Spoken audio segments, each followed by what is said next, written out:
নিয়ে জাতীয় স্মৃতিসৌধে যান এবং মুক্তিযুদ্ধ বীর শহীদদের প্রতি শ্রদ্ধা নিবেদন করেছিলেন।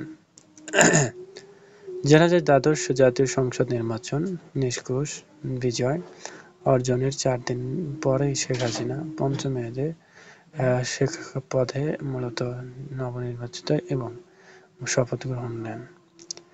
জানা যায়, বঙ্গভবনের দরবারে শেখ হাসিনা নানা নতুন মন্ত্রিসভার ২৫টি মন্ত্রণালয় ১১টির প্রতি শপথ করেন তারা।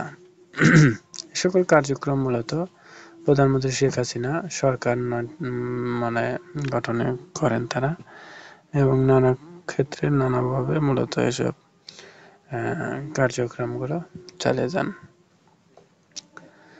মূলত এই সকল কার্যক্রম দেখা হয়, সেগুলো মূলত আমরা সেই বিষয়টি নিয়ে আপনাদের সাথে তুলে ধরেছি। ভিডিওটি ভালো লাগলে অবশ্যই চ্যানেলটি সাবস্ক্রাইব করবেন।